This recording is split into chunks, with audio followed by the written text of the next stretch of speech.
2016, how truth was destroyed so you'd buy the government's propaganda. We're an empire now, Karl Rove nefariously asserted in 2004, and when we act, we create our own reality. And while you're studying that reality, judiciously, as you will, we'll act again, creating other new realities, which you can study too, and that's how things will sort out. We're history's actors. And you, all of you, will be left to just study what we do. Rove might have said that 12 years ago, but the words hauntingly describe our situation in 2016. Oxford Dictionaries, incidentally, named post-truth the international word of the year, with facts seemingly relative, truth debatable, and a falsely premised war on fake news. Orwell must be rolling in his grave. In fact, given these telling circumstances, perhaps Oxford Dictionaries didn't go far enough. This year epitomizes a new era of post-coherence. Rove and his ilk, the dynasties Bush and Clinton, reigning powers for nearly 30 years, must chuckle behind closed doors as Americans quarrel savagely over the authenticity of falsehoods and facts, alike. With ostensibly everything now up in the air, the U.S. power apparatus has inarguably created a new reality, one in which doubt has been so instilled as to obstruct and thwart the dissemination of accurate, factual information.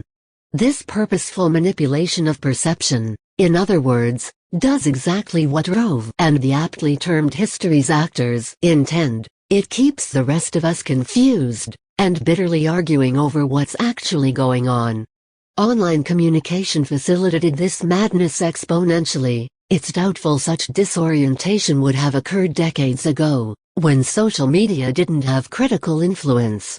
Of course, this tumult and turbulence isn't manufactured without reason. It allows a surreptitious and sometimes flagrant distribution of propaganda favorable to the American political establishment to circulate largely unhindered. But those aspects of post-coherence unintentionally also gave rise to a furious backlash. The Internet might facilitate confusion and propaganda, but it is, after all, a global library of information, and wary independent and alternative media outlets immediately tear apart false information published by collusive corporate media prostitutes. With all of this in mind, the following are just a smattering of many outrageous examples of how the fake news narrative brought us post-truth, intentionally shaping the events of 2016, and promises to continue the inanity far into the future. Perhaps the most laughable fake news came to us courtesy of CNN's Chris Cuomo, who warned the planet amid ongoing publication by WikiLeaks of documents deleterious to the credibility of the Democratic establishment to remember, it's illegal to possess these stolen documents. It's different for the media. So everything you learn about this, you're learning from us. Cuomo's conspicuous ploy to limit the spread of the actual documents, and win CNN additional reader and viewership, constituted a reckless foray into censorship of information. Of course, CNN didn't proclaim the leaked emails verboten for nothing. The outlet bears the snarky moniker, Clinton News Network, as its parent company. Time Warner donated over $400,000 to Hillary Clinton's campaign, and was exposed by alternative media countless times for cutting off reporters who dared criticize its darling candidate or report on revealed corruption. Further, CNN's pernicious claim came as the documents revealed the outlet and others colluding with the Clinton campaign to report news portraying Democrats in a favorable manner. Of course, those who took Cuomo's warning to heart and relied solely on the Clinton News Network would never know that pertinent detail. Other mainstream media outlets who coordinated with the Clinton camp struggled to accurately report the contents of the WikiLeaks documents, when they bothered covering the revelations. Corporate propaganda's spin machine seemed to be on overdrive for the duration of the election cycle, and has reached the level of absurdity following Donald Trump's win. Because, according to corporate media, who ignored the depth of corruption exposed by WikiLeaks, the election of Trump was so anomalous, there had to be an explanation beyond the fact the American people didn't find Hillary qualified for the job. Enter the Russians. Taking cues from the era of McCarthyism and leading the new Red Scare with a bullhorn is the once illustrious Washington Post, who first posited, without any evidence and statements from unnamed CIA officials, that the intelligence community had reached a consensus: Russian hackers had interfered in the election to install Trump. Famously in lockstep, the New York Times quickly parroted the same assertion as if it were steel truth. Neither outlet, however, bothered consulting officials from the 16 other agencies comprising the U.S. intelligence community.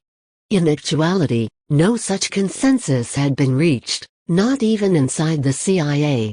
Shortly after the Post's shameful scare piece was published, the FBI came forward to denounce the Russian hacking theory as fuzzy and ambiguous, showing the lack of cohesion amongst intelligence officials, as well as the rush to shirk blame for the lost election.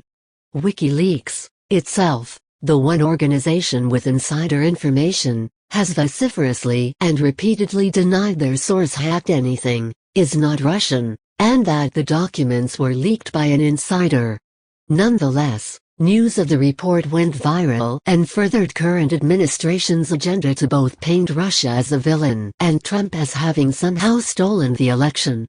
Indeed, the utterly unproven Russian hackers theory provided the impetus for President Obama to an embarrassing diplomatic meltdown this week, announcing the expulsion of 35 Russian diplomats, sanctions, and the shuttering of 2 compounds owned by Russia.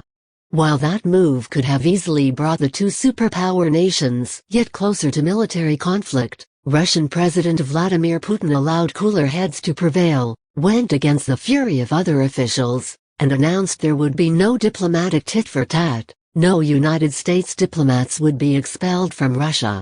Incidentally, the mainstream press jumped the gun again, publishing the statements of Russian officials claiming the country would be mirroring moves by the U.S., before Putin announced Russia would not be stooping to such diplomatic pettiness. Image: http://pixel.watch/QUT7. While these points show the unseemly power of misinformation and make the corporate media a soft target for ridicule, it's imperative to understand these false and misleading news items amount to government propaganda. The more the public buys the preferred narrative, the easier it will be to shove unsavory actions, including war, down our throats. Labeling some 200 independent and alternative outlets as Russian propagandists and fake news was another feat the Post underhandedly managed in 2016, and, thanks to its efforts, Obama officially wrote into law, in essence, a ministry of propaganda to putatively combat foreign state disinformation. Of course, considering the Post's owner, Amazon CEO Jeff Bezos, has received $600 million in CIA funds, albeit ostensibly for a standalone project, this hardly comes as a shock. With truth in the balance, 2016 seemed to be a year plucked straight from the pages of George Orwell's 1984, perhaps lightly edited by Aldous Huxley. We don't need censorship from Facebook's neoliberal fake news slayers or the U.S. Ministry of Truth, but in this new era of post-coherence, the masses fell for the trick, and now believe themselves incapable of discerning fact from fiction despite the still accessible, voluminous information available on the Internet. If the somnambulant masses were coherent enough to see through the ploy, freedom of speech and the press wouldn't currently hang in the balance. An idiotic need to be spoon-fed information could quash the institutions at the heart of our supposedly free society. However, until the government acts more drastically, we still have independent media, whose integrity has a phenomenal track record of refusing to publish bogus information, or retracting any items later found to be mistaken. In the very near future, without hawk-like vigilance, dissenting opinion, and reports accurately depicting corruption endemic in government may become a thing purely of the past. Read more at http://thefreethought.com/information-destroyed-truth-propaganda/#sy1 CYPLE 30 GCFL 7.99